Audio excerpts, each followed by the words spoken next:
Takulandirani ku AMTV Malawi kuchimake kwa nkhani zenizeni. Ngati nkhani imeneyo kuno kulibe, dziwani kuti nkhani imeneyo ndi yabodza.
Mr. President, guard formed by 2 Malawi Life Force of the Malawi Defense Force is present in open order and is ready for your inspection, Mr. President.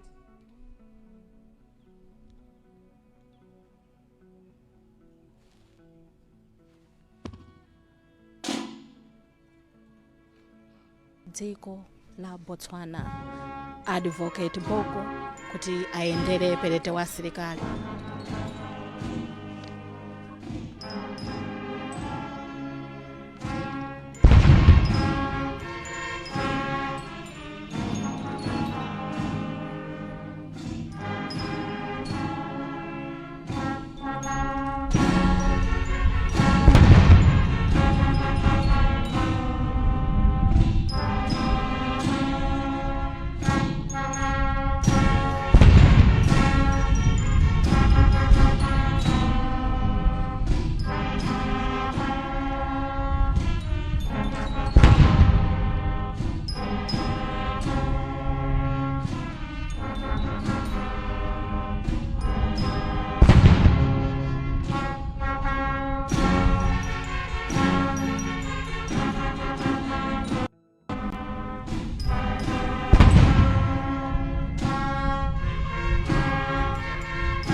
Advocate Duma Boko wamaliza kuendera perete wa serikali ndipo akubwerera basa liyotenga dice.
ndipo tu parade commander Major Revocata Charles amaliza ntchito yake ndithu kupereka ndithu ulemu kwa president wa dziko la Botswana Advocate Duma Boko amene akuchoka mdziko muno atamaliza ulendo wake wa masiku 3 ocheza mdziko muno kuti tsopano abwerere kwawo ku Botswana.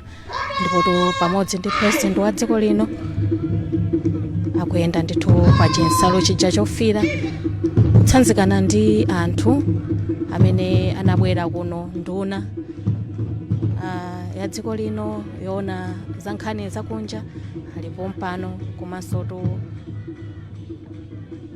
Mai Colline Zamba alipo mpano kutsanzikana nawo kuti ayi unali ulendo wa mtengo wapatali odzacheza komanso kugwira ntchito za boma zoyimira dziko la Botswana komanso kupanga mgwirizano ndi dziko la Malawi. Tsopano ulendo umenewu wafika kumapeto ndipo ndi nthawi yoti President Boko abwerere ndithu kwawo ku Botswana. Ndipo pamenepo kuperekezedwa ndi president wa dziko lino Dr. Lazarus Chakwera akakwera ndithu galimoto imene amukonzera kuti imutengere ndithu ku Kamuzu International Airport kuti ulendo wake uyambike obwerera kwawo ku Botswana. Ndipo tu titero kuti kuchokera kuno ku Kamuzu International Airport kumene kwachitika ndithu zochitika zingapo zoperekeza president wa dziko la Botswana Advocate Duma Boko nafeso kulutsa kwathu tisire pomwepa. Ine Khadija Lapkene malo mwa anzanga onse amene ndimathandizana nawo ntchito kuno tsopano ndikubwezereni ku Blantyre zikomo.